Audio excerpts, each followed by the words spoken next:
রামনগরের border গুলচক্কর এলাকায় সোমবার আয়োজিত হলো প্রয়াত বিধায়ক ও জননেতা সুরজিৎ দত্তের দ্বিতীয় মৃত্যুবার্ষিকীর স্মরণ সভা।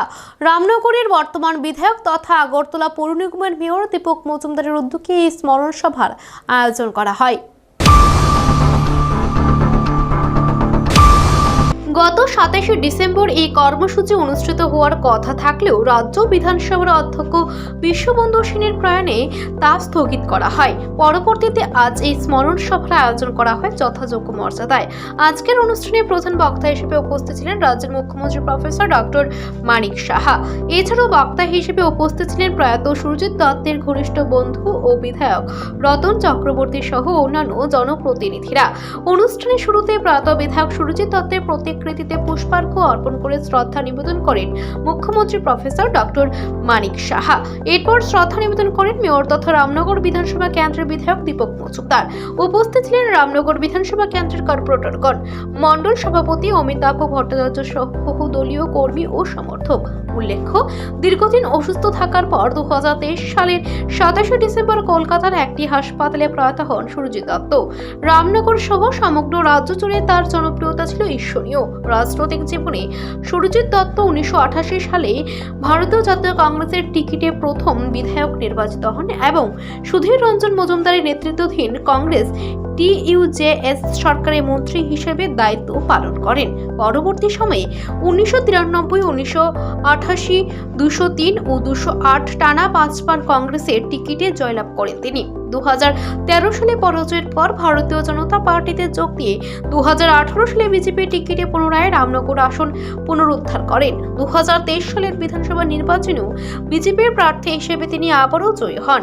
আজকের এই স্মরণ সভায় বক্তারা প্রয়াত সুরজিৎ দত্তের জনসংযোগ, উন্নয়নমূলক চিন্তাধারা ও মানুষের প্রতি তার অগাধ ভালোবাসার কথা স্মরণ করেন।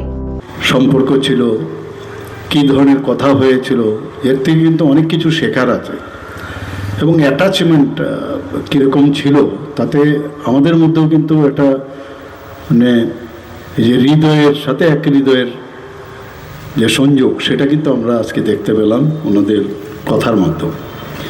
এখানে যিনি মণ্ডল প্রেসিডেন্ট আছেন ওনার স্বাগত ভাষণে রেখেছেন, উনিও ওনার কথা বলেছেন। শ্রী অমিতাভ ভট্টাচার্য মহোদয় উনিও বলেছেন যে সুন্দা বা সুরজিৎ দত্ত শুধু রামনগরের নয়, সারা ত্রিপুরার কোনো কারোর ব্যক্তিগত সম্পদ নয়, সমস্ত মানুষের সম্পদ।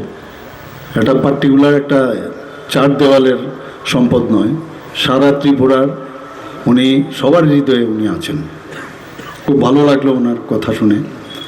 আমাদের মাঝে উপস্থিত আছেন ত্রিপুরা প্রদেশ বিজেপির যিনি সম্মানীয় সহসভাপতি শ্রী পাপিয়া দত্ত মহোদয়া।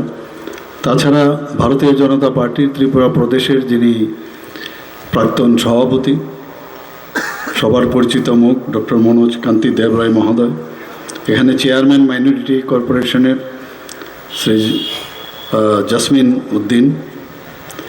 এখানে উপস্থিত যে অন্যান্য যারা সম্মানিত এবং সম্মানীয় যারা কর্পোরেটরগণ এখানে উপস্থিত এবং রামনগর এলাকার যারা বিশিষ্ট ব্যক্তিবর্গ এখানে অনেককেই দেখতে পাচ্ছি এবং এই এলাকাবাসী এবং বাইরের থেকেও যারা এসছে, ভারতীয় জনতা পার্টির বরিষ্ঠ নেতৃত্বেরও এখানে উপস্থিত এবং আমার মা ও বোনেরা এবং বিভিন্ন স্তরের ভারতীয় জনতা পার্টির, সেটা মণ্ডলী হোক, ডিস্ট্রিক্টে হোক।